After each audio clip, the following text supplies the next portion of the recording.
And of course, we continue to work on all these stories real time here. I'm Marina Morocco. It's a busy day in the newsroom. Let's get to your top three at 3. On this Tuesday, we're talking about everything from that missing middle debate that may actually surprise you to a bill to help teen moms stay in school. Right now, let's kick it off with that big story. The Supreme Court rejecting a group of parents challenging new admissions. A new admissions policy at Thomas Jefferson High School. Thomas Jefferson, known for excellence in STEM and at one point named the best high school in the country. Recently, its admission process had changed. Not everyone was happy about it. Our Katie Barlow live to explain what today's ruling from SCOTUS means for parents and students. Hey, Katie.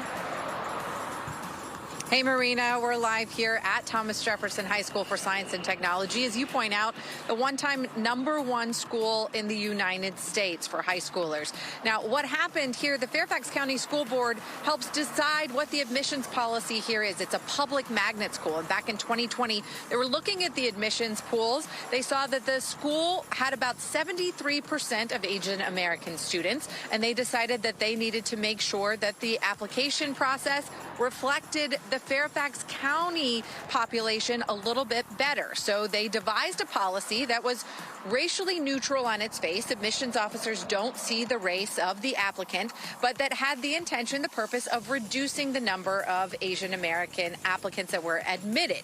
Now, as of the new policy being implemented, they're still sitting at about 62% of Asian Americans are offered admission out of the total number of students who are offered admission. So still above the 50%, but less than what it used to be. So a group of students and parents challenged that policy.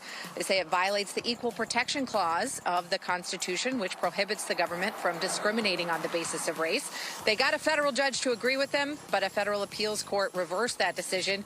And now today, the Supreme Court declined to take up the challenge any further, which means that lower court decision stands and Fairfax County is permitted to proceed with this new admissions policy, something that the Fairfax County School Board cheered today in a statement to the press. They'll be home soon from school, and I'm still struggling with what to say to them. And I think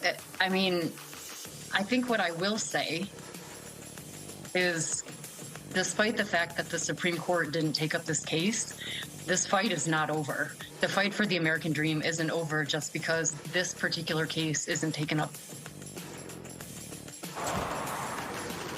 A parent there who had a student who did not get admitted here to Thomas Jefferson and still has 2 students. She plans on walking through the admissions process. A number of parents disappointed in the Supreme Court's decision today not to take up their challenge of the admissions policy here. Katie, the Supreme Court recently had ruled on admissions processes for colleges. Some of them they thought were race-neutral admissions policies, if you will, looking at Harvard, looking at the University of North Carolina. I'm curious how this differs or how it's similar when we're talking about pseudo-affirmative action, or maybe even we'll call it that. But in this case, it seems like it was racial-neutral criteria that was being applied. So does it change? Is it any different from the cases that they ruled on applying to the universities? Well, the major decisions on affirmative action last June differ in 2 ways. One, they applied to colleges and universities. Here we're talking about high schools, public schools, K through 12.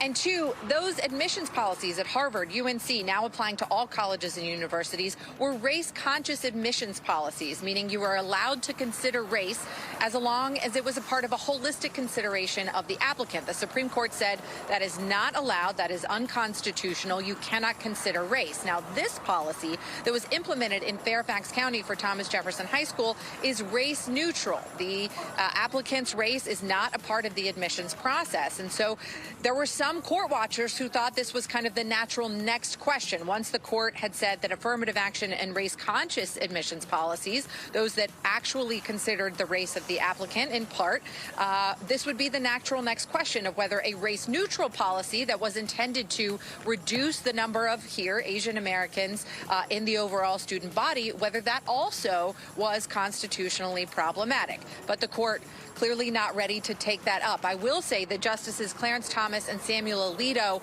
wrote a fiery dissent from the denial today. Some strong language from both of those justices who clearly wanted to take up the case and perhaps overturn the admissions policy here. But you need 4 votes in the Supreme Court to hear a case. 2 is not enough. All right, Katie Barlow breaking down exactly what's happening over at TJ. We appreciate the latest from there.